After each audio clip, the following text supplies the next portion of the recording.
Bienvenue à tous et à toutes dans cette vidéo dédiée à un moment clé de la foi chrétienne, la Pentecôte. Aujourd'hui, nous allons prendre le temps d'explorer en profondeur cette fête qui, souvent, reste méconnue ou mal comprise, malgré son importance spirituelle et historique. Que vous soyez croyant, curieux ou simplement en quête de sens, installez-vous confortablement. Nous allons ensemble traverser les siècles, les textes sacrés et les traditions pour redécouvrir le souffle puissant de la Pentecôte. Que signifie ce mot? Quel est son lien avec le Saint-Esprit? Pourquoi est-elle célébrée 50 jours après Pâques? Et surtout, que peut-elle encore nous dire aujourd'hui? Dans un monde souvent agité, la Pentecôte vient nous parler de feu, de parole, d'unité et de transformation intérieure. Les racines juives de la Pentecôte. Avant d'être une fête chrétienne, la Pentecôte a des racines profondes dans la tradition juive. Le mot même de « Pentecôte » vient du grec « pentekosté » qui signifie « cinquantième ». Dans le judaïsme, cette fête s'appelle « Shavuot », c'est-à-dire « les semaines », car elle est célébrée 7 semaines après Pessah, la Pâque juive. Shavuot est à la fois une fête agricole, marquant la fin des moissons, et une fête spirituelle, commémorant le don de la Torah au mont Sinaï. Ce moment où Dieu donne sa loi à Moïse sur des tables de pierre symbolise l'alliance entre Dieu et son peuple. Cette fête était donc l'occasion de monter à Jérusalem, de faire des offrandes, et de rendre grâce pour les fruits de la terre et de l'alliance. C'est précisément lors de cette fête, des siècles plus tard, que se produit l'événement que nous appelons aujourd'hui Pentecôte chrétienne, la Pentecôte chrétienne, l'Esprit déversé. Revenons à Jérusalem, 50 jours après la résurrection de Jésus. Les disciples sont rassemblés, souvent dans la peur, encore incertains du chemin à suivre. Dans les Actes des Apôtres, chapitre 2, il est écrit « Quand le jour de la Pentecôte arriva, ils se trouvaient tous ensemble dans le même lieu. Soudain, un bruit survint du ciel, comme un violent coup de vent. Des langues de feu se posèrent sur chacun d'eux, et ils furent tous remplis du Saint-Esprit.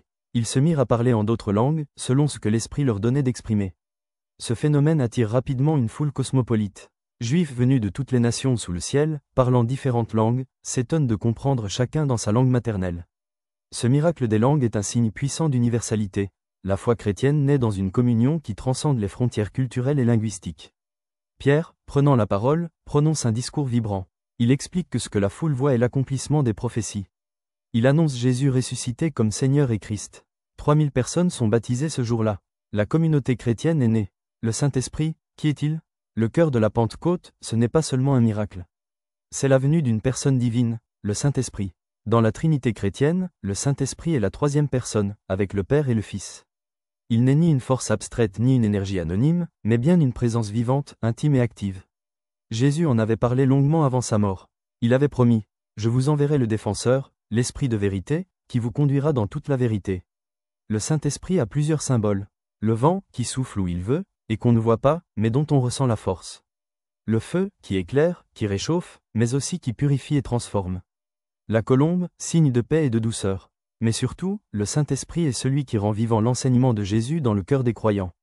Il donne des dons, sagesse, intelligence, conseil, force, connaissance, piété, crainte de Dieu. Et il porte des fruits, amour, joie, paix, patience, bonté, bienveillance, foi, douceur, maîtrise de soi. À la Pentecôte, ce n'est donc pas seulement l'Église qui naît, c'est chaque cœur humain qui peut devenir un sanctuaire de l'Esprit. La Pentecôte dans la tradition de l'Église. Depuis les premiers siècles, l'Église célèbre la Pentecôte comme une des grandes fêtes de l'année liturgique. Elle marque la fin du temps pascal et le début du temps ordinaire. Au fil des siècles, la liturgie s'est enrichie de chants, de lectures, de prières d'invocation à l'Esprit. Dans de nombreuses églises, on ornait les lieux de feuillage et de fleurs rouges, rappelant les langues de feu. Le rouge est d'ailleurs la couleur liturgique de ce jour, signe de feu, de sang, d'amour ardent. Le « Veni Creator Spiritus » chant grégorien ancien, est encore aujourd'hui chanté à la Pentecôte. Viens, Esprit Créateur, visite l'âme de tes fidèles. Certains groupes chrétiens célèbrent aussi la Pentecôte par des veillées de prière, des retraites, des temps de louange. C'est aussi une fête très importante dans les églises charismatiques, où l'on met en avant les dons spirituels comme les langues, les guérisons ou la prophétie. La Pentecôte à travers le monde. Partout sur la planète, la Pentecôte est vécue de manière unique. En Afrique, on célèbre avec des danses, des chants puissants, des temps de feu spirituels. En Europe, on garde une tradition liturgique plus sobre, mais empreinte de beauté et de silence. Dans certaines régions d'Allemagne ou de Suisse, on organise des processions dans les champs pour bénir la terre et les cultures. En Amérique latine, la Pentecôte est souvent une fête populaire, colorée, joyeuse. Dans les églises protestantes, elle est considérée comme le « birthday » de l'église, une fête de réveil spirituel. Le lundi de Pentecôte est un jour férié dans plusieurs pays européens, notamment en France. Mais il est parfois devenu, hélas, un simple jour de repos sans lien spirituel pour beaucoup.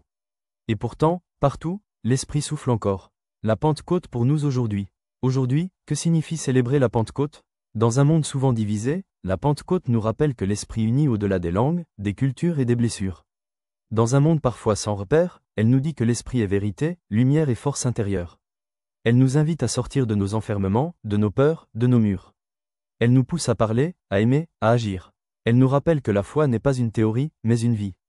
Recevoir l'Esprit, c'est devenir à notre tour des témoins, des porteurs de feu, des artisans d'unité. Peut-être avons-nous perdu le sens du souffle dans nos vies. La Pentecôte vient nous offrir un second souffle, un souffle divin. La Pentecôte est un événement fondateur, mais aussi une réalité toujours actuelle. Ce n'est pas seulement une fête religieuse, mais une invitation à vivre une transformation. Le feu de l'Esprit est pour chacun. Il éclaire, il guide, il transforme, il unit. Alors en ce jour de Pentecôte, que ton cœur s'ouvre au souffle. Qu'il y ait en toi la paix, la joie, la force. Et que, toi aussi, tu deviennes un témoin de la lumière. Merci d'avoir suivi cette vidéo. N'hésite pas à t'abonner, à commenter ce que la Pentecôte signifie pour toi, et à partager cette parole. Que l'Esprit Saint t'accompagne.